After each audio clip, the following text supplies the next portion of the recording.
LaToya Dawkins, wife, mom of two boys, youth leader, Sunday school teacher, and education consultant, began her college career at Nyack College in the fall of 2005. While there, she was very active with campus life and ministry. She was the student manager of the Academic Success and Writing Center for 4 years. LaToya held several other roles within the More Than Conquerors Gospel Choir, including the role of president. She graduated with honors, several awards, and a BS in early childhood in 2009, and later attained her master's in curriculum and instruction in 2013 from the University of Scranton in Scranton, Pennsylvania. She has been in the fields of education for over a decade and has enjoyed working with young children as a teacher and director. She is currently employed as a QRIS educational consultant with Grow NJ Kids, Prevent Child Abuse NJ. In her spare time, she enjoys spending time with her family, baking, reading, and writing. Born in Jamaica, West Indies, JR is a husband, father, sneakerhead, and proud techie. Growing up in Queens, New York, JR made his way to Nyack College in 2003. During his time at Nyack, he enjoyed meeting new people, studying business, and working at the Apple Store, back when it was in the Palisades Mall. He was vice president of the business club and in his junior year became president of the More Than Conquerors Gospel Choir. Currently, JR works as a senior product manager at Verizon Media. Outside of work, he's also a professional photographer and is often thinking of his next big business idea. JR and LaToya met on the Nyack campus in the winter of 2005 on the More Than Conquerors Gospel Choir. They quickly became friends, and their friendship blossomed into marriage on June 27, 2009. They have been married for 11 years, and God has blessed them with two beautiful boys, Trey, 5, and Jaden, 2. They work together in youth ministry and media ministry at their church, Mount Olive House of Prayer in Jersey City, New Jersey.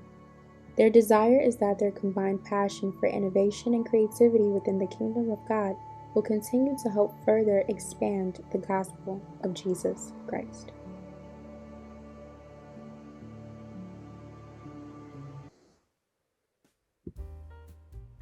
That is all. Did you guys like the video? Loved it. It's Yeah. beautiful. Great narration. Yes, she's good. She's really good. Thank you very much. Okay, Prof, so I'm going to allow you to start. Oh, wow. Thank you. All right. Good evening. It's my pleasure to see you guys. I'm a little proud, so I'm going to have to push that aside before I begin. All right. And I just want to welcome you to this time. And actually, I'm going to ask you to go a little way back, all the way back. Remember those days of dating and getting to know each other, JR passing by the writing center, so on and so forth. Every couple has a story. Why don't you tell us about your story? How did yours begin? With a long phone call, which I feel for our generation especially is the case, right? It was it winter break 2006, going into 2007, and started the phone call maybe around 10, and maybe got off when 5 a.m. or 5 so. a.m. or so. And before that, we were just casual friends, and it's like we knew each other through friends, and hung out indirectly. Mm-hmm. So, we were in the same friend circle, but not like directly after how that long phone call went. we became the circle. So, and I think both at that time too, Toya just got out of a long relationship, and I was already out of a long relationship, earlier that year. So I guess for us, we were, re-emerging from our single time, and just exploring things. And for a while, Toya would say in 2007, the following year, we're not dating, we're not anything, and I'm like, but am I allowed to date other people? She's like, no. Like, we had a really great friendship. As he said, our relationship started from a long conversation, and I think that it holds true present day. We spend hours talking. We're both, academics, both, intellectual. We enjoy meaningful conversations of substance. And I think that just played through our friendship and then developed into our relationship. And 11 years later, we still enjoy talking. So I think if I had to define the beginnings of our relationship, it would be a relationship founded on meaningful, purposeful, intentional conversations. And, so like I said, anything that we discuss today is intentional and purposeful, and we enjoy it, and it sustains our relationship and our friendship that started that way. And I know things changed one day when my cousin called me. We were in the mall together. He said, "Who you with?" I said, "A friend of mine." And she looked at me, because up until that point, I would like jokingly call her my little sister. If she wasn't little, she couldn't be little sister no more. So. Yeah, it was a blossoming relationship. It went from casual to, a solidified friendship, and then it just, blossomed into something that was, ordained by God, intentional.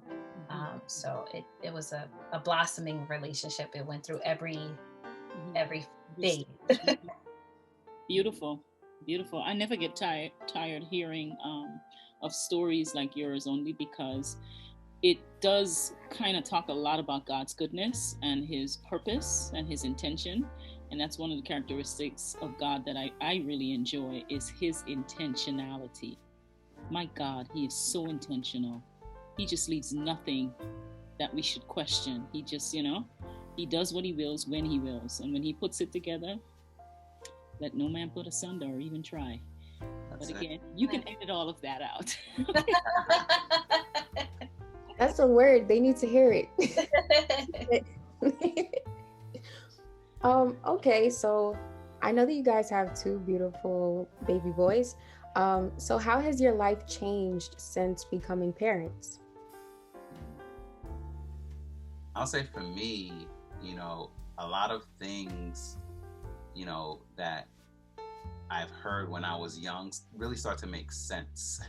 So there's the traditional things that like a parent might say to a child, like, when you get older, you'll understand, why I'm so worried, or why I'm being so consistent, right? So like now as a parent, it's like we're the worried ones, we're the ones falling behind. But also, even biblically, a big thing for me was looking at certain aspects of the Bible as just a child, right? So until I had a child of my own, I only kind of related to things as a child. But when I became a father, I started to understand God the Father on a much more like personal level, because now I'm a father. So when the Bible says, if the son asks the father for bread, would he not give it? I'm like, I get it now. Before, it's like I understood the concept, but it's like now I get it. Like I want my child to have everything that that they deserve. And so it's been a blessing, and it's been a journey both in the natural, but also on the spiritual. I've gotten a lot more revelation spiritually as well. Yeah, and I think as a married couple, you, as I mentioned in our relationship, how you blossom into different stages. We were we didn't have our first son until 6 years into our marriage. So we can recall vivid memory of life prior to children. And it's a completely different season and stage. And going back to speaking about intent, we are very intentional with being parents. When we got married, our verse that we leaned on was Ecclesiastes 4:12, which talks about the 3-stranded cord.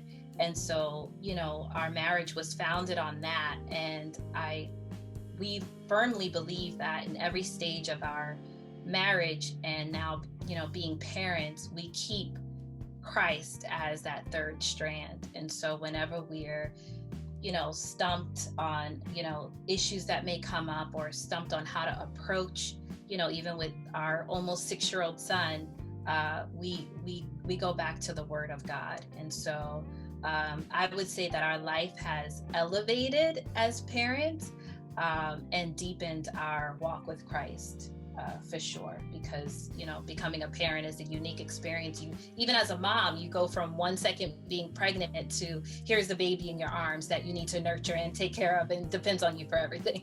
It happens in a split second of time. But I believe having the foundation of Christ in our marriage was definitely helpful to make that very important transition into parenthood. Yeah, and providing takes on a different meaning. Prior to kids, we were trying to figure out how we paid our rent, or how, making sure food was on the table, our bills.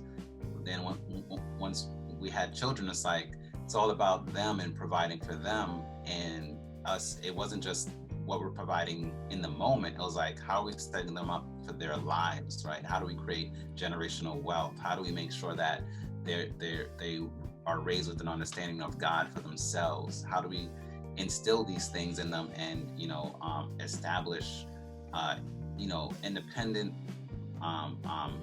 faith-based children that can go forward and be successful in life in all aspects, but also not start from a negative place, starting with as much blessing and lead as we can provide for them. As parents, we have hopes and dreams for our children. We often, my mom used to always tell me, she said, I want your life to be better than mine. I want you to have more than I had. And I want you to be more successful than I was, right? And so, my mom's gone now, but I remember that because I know when I look at my own son, even though, he's grown now, so he says, I think about that because I remember when he was a baby, there were certain hopes and dreams that I had for him, but I was also very conscious of the fact that I was raising a Black boy. There's been so much going on in the last year. You guys have seen what our streets have come to, right? From the insurrection to the Black Lives Matter movement to just Black men being killed on our streets. I mean, there's been a lot. And I know you have 2 boys, right? And I don't have to say it. You're aware that they're 2 Black boys, right? And you're raising them in this America, or as we say, this here America, right? Can you speak to the impact that race has on the American dream, or maybe even the dreams that you might have, and how race impacts it or can impact it? Because we do believe in a God that can do anything. So I'm very conscious of that, even in the context of asking this question.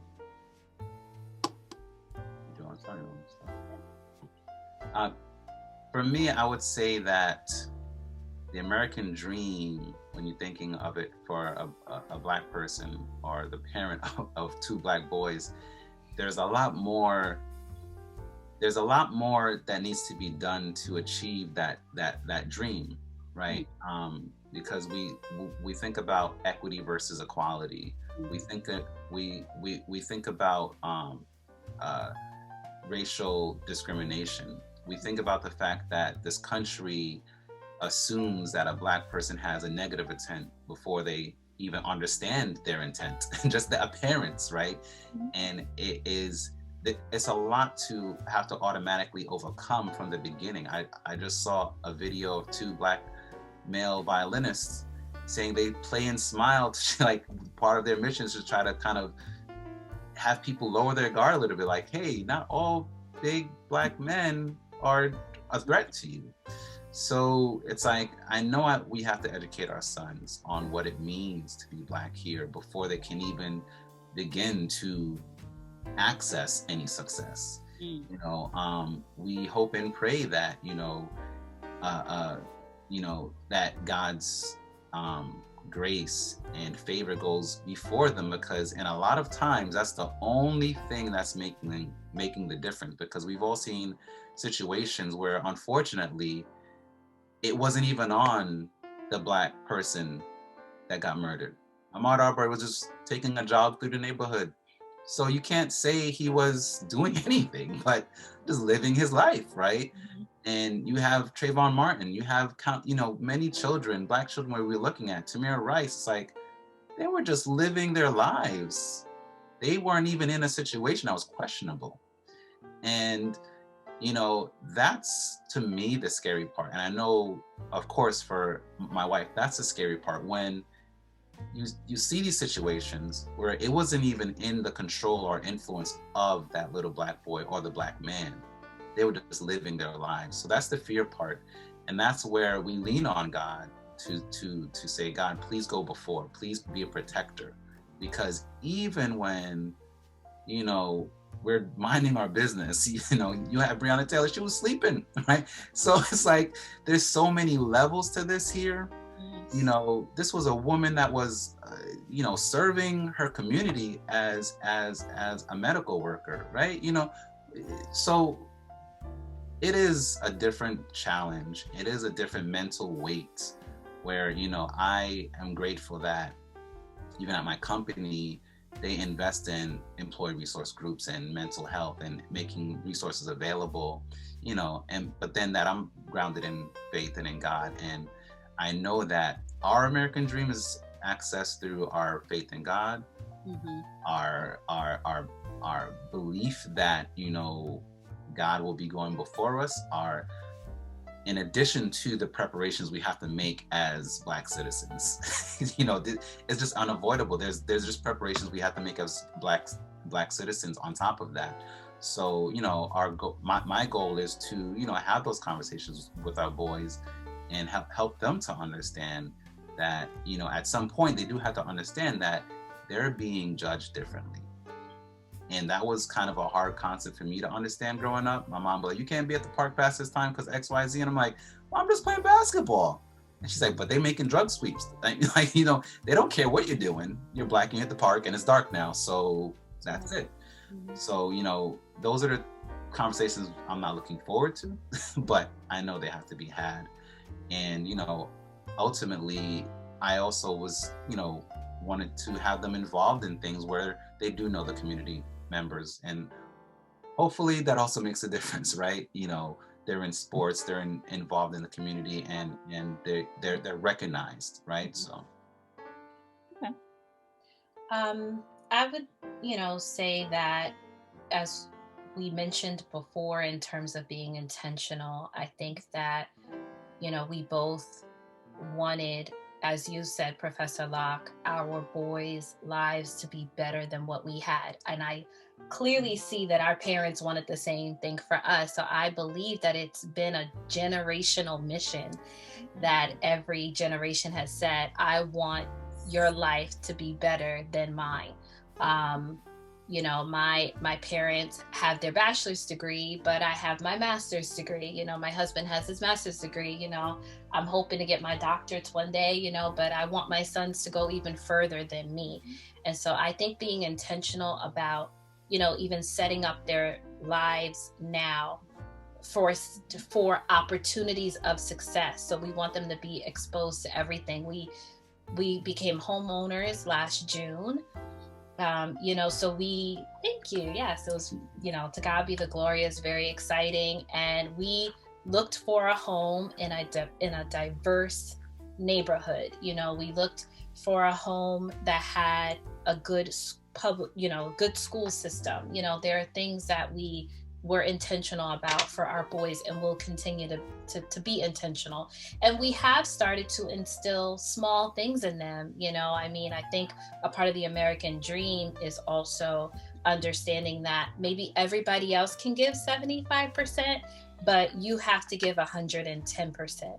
And as, uneven as that may seem, it's just the reality of achieving the American dream. Our grind as people of color have to be just a little bit harder. And so, we raise our boys with love, but with discipline, to be aware and value who they are is something that we do very intentionally, raising them in Christ. having Christ as their foundation is being done very intentionally. So we were, leaning on our Savior for protection for our boys, to cover them, and we're just going to continue to have faith and believe God as we instill these values in them to achieve their American dream. Yeah. And financially speaking, I feel like the better for them that I see is them having true financial freedom, being able to, support themselves outside of debt. Like I feel like that's a vision that I really have for them. I'm passionate about. I had to take out a ton of school loans. All of the school loans I had to take out, right? How do we set it up so if they choose to go to college and want to do that, it's not on loans, that they understand business and they understand the concept that how you live your life ideally should support you and should be something that you enjoy doing. And how do we, so once we break through the racial barriers and restrictions, it's like, to me, that's the American dream: financial independence. And no problem, financial independence and being able to, enjoy what you're doing each and every day. That's good. Trina? Well, you guys kind of answered all three of our questions at one time, which is good. Which is great. I think for me, one of the follow-ups I had was, given all of that, would you say that your family has been impacted in any way by race or racism? In any way? Your young family, your very young family, but have you had any experiences that you would say has impacted you in regards to race and racism? I would say definitely. We both on our jobs are a part of affinity groups or, groups that intentionally want to address systemic racism.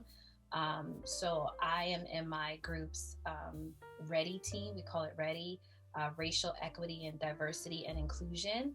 Okay. And so I think the impact of that is we in our lives now, our professional lives now, are being intentional about addressing systemic racism, in our individual professional worlds. And so the impact of that is great because, we do live in a capitalist country. So the fact that our professional worlds are willing to tackle this topic and they want to provide trainings to their employees, and they want to provide materials and opportunities for people of color and other diverse backgrounds is very meaningful. And the impact of that is, with the mindset of hopefully this will create more opportunities for the next generation, for our boys, so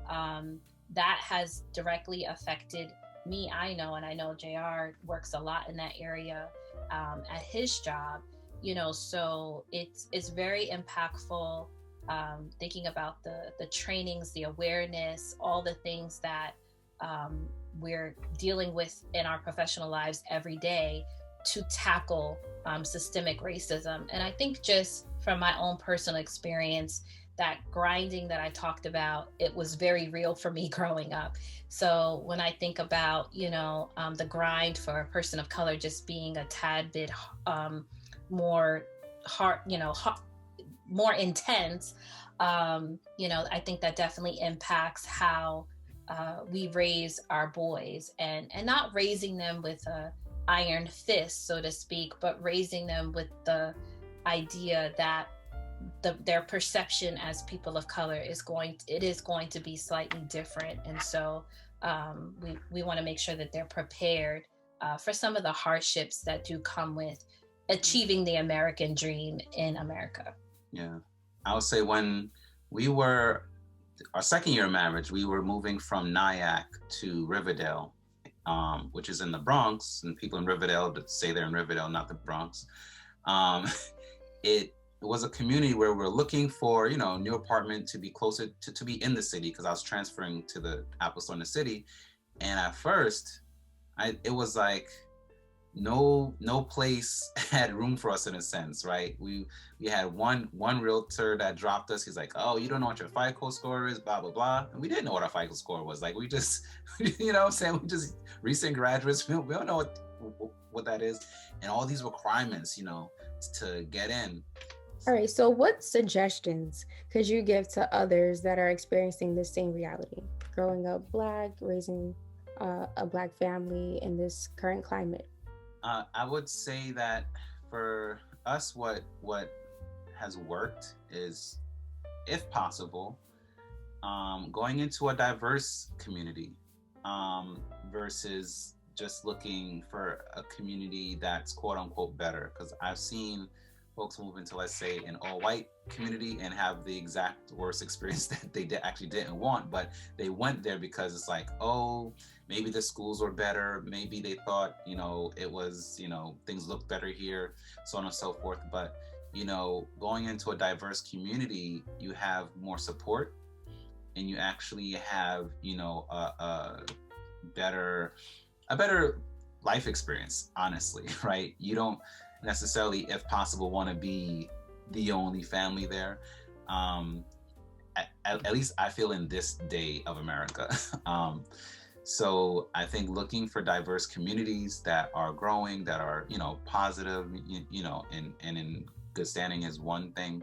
Having a mindset of awareness that, you know, not everyone knows what, you know, actual Black people are like. So even if you're not and even if you're in a diverse community or not, people kind of just go off of what they've been seeing on TV. You know, I know Toya and I have both had the experience in Nyack College, because people coming from different parts of the country, and they'd be like, oh, you're the first Black person I actually got to know, and all these things I thought were true were false, or all these things I thought applied to everybody. Like, we're not a monolith. Like, we're all individuals. So, you know, unfortunately, sometimes you have to kind of just be the example and kind of show that, no, you know, I'm just a guy trying to do my thing, or, you know, she's just a wife trying to do her thing. So, but being aware that not everybody even has experience with people of color. So to me, that means if someone is standoffish, I might not just react and be standoffish. I might still be positive.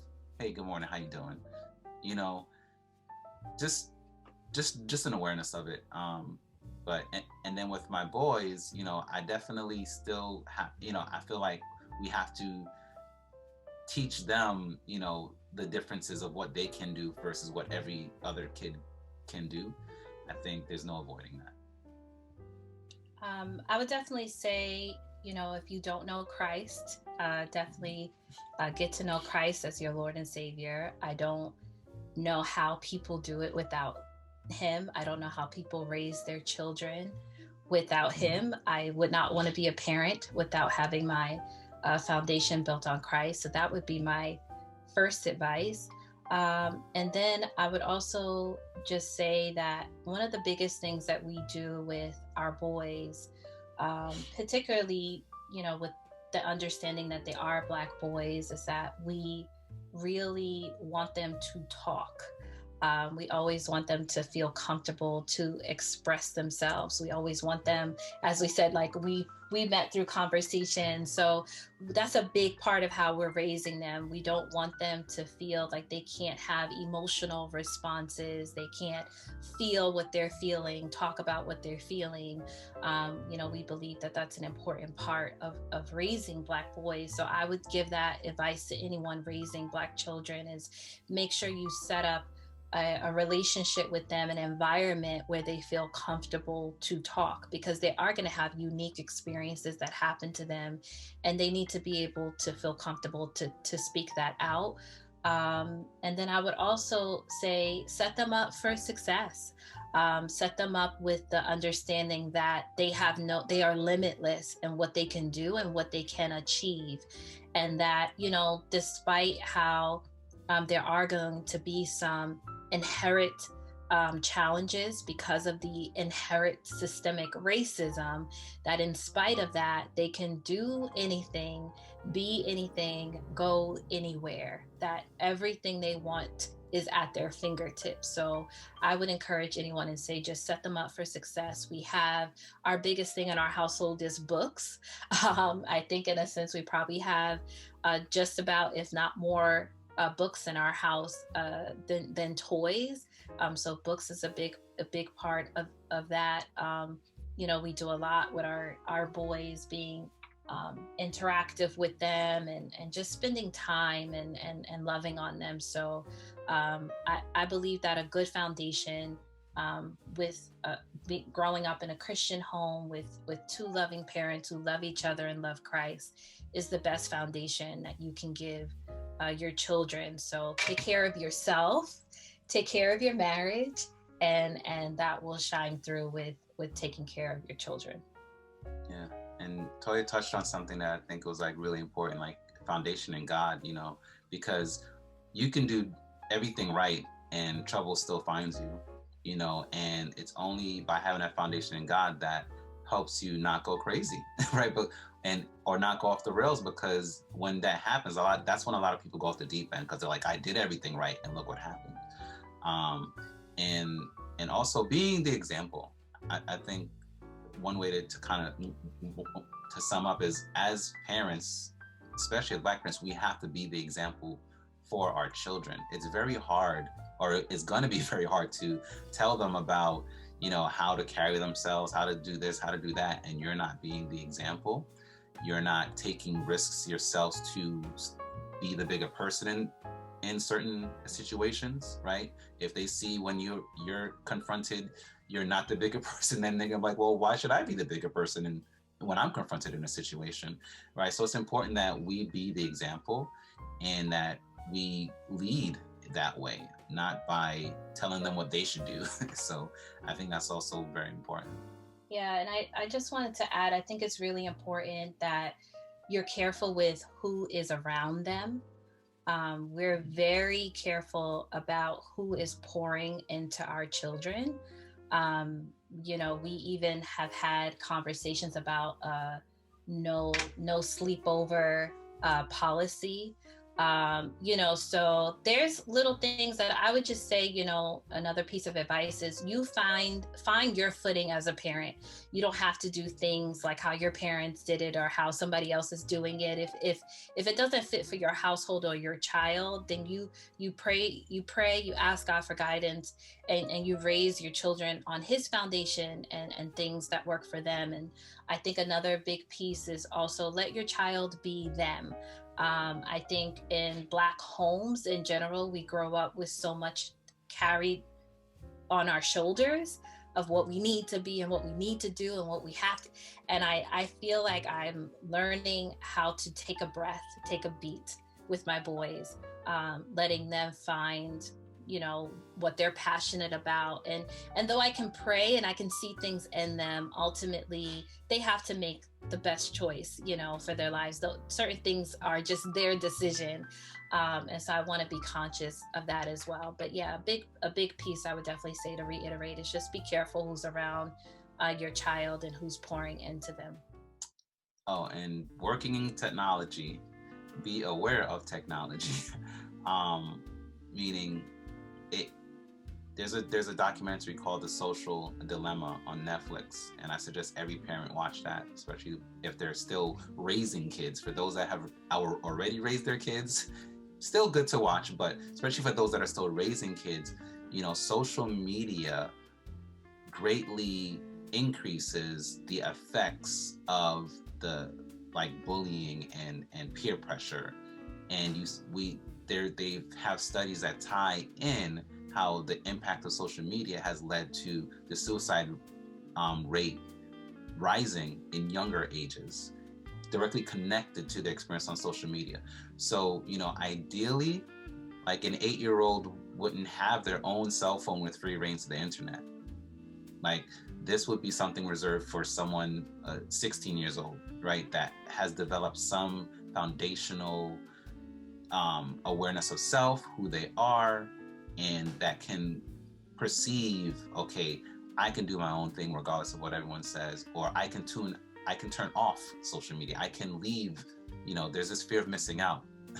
So being old enough and wise enough to say, you know what, if Instagram and all this stuff is getting too much for me right now, I'm feeling some sort of way, let me exit,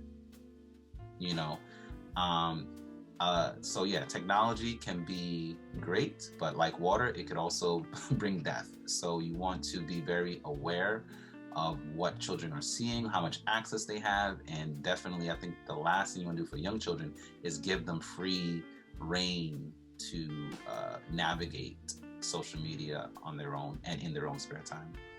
And I think one of the concrete things that we've done, which we were intentional about as well, is like we don't have TVs in their room. They view TV in communal spaces, so we'll continue to pray and see how long that lasts as they get into teenage years, and then they get their own computers for schools and stuff like that. But we definitely try to make sure TV is viewed communally. We have movie nights every Fridays. My son just announced he's declaring Saturday nights as game nights, so doing a lot as a family. And I think growing up in a Black home, there's certain things I don't know how to describe it, but like I said, you do what works for your family. You do what works for your family. And so, you spend a lot of time with your children. I think, maybe previous generations might have felt, children are to be seen and not heard. We want our children to be seen and heard, so we do. It's not easy. It's very tiring. We have to be intentional about getting our alone time, and, because they're so a part of our every day. They're intertwined in everything that we do. And I think sometimes when people see how involved they are, especially my older son, they get a little surprised. Wow, he asks me questions. He's always talking. He's always, and that's how we're raising them. So we love it. We love being parents. And we hope that through this interview that, some of the advice that we shared will help someone else. Mm-hmm. And as the wise Michael Jackson said, if you can't feed the baby, then don't have the baby. Okay. Okay. I'm going to end with Selah, but I don't think I can put a Selah on Michael. So I respectfully withdraw it. But I think we just want to thank you for, taking time to interview with us tonight. And I think that what you have shared will help a lot of other people. I think people often look and see, well, how are other people doing it? And I was talking with Trina earlier, and I was saying, story is really important. When people get to hear other stories and it's very similar, the struggle is similar, some of the solutions are similar, some of the things that you can do to help, it's something they might kind of pick up and pull to themselves. I think it's just what we do to help each other, particularly within the Black community. I think there should be more times of talking and discussion and saying, what do you do that works for you? And I even think, let me bring that down to the Christian community. What works for you? What doesn't? What did you try? That kind of thing, exchanging, sharing a sense of, okay, I have some backup, I have some support.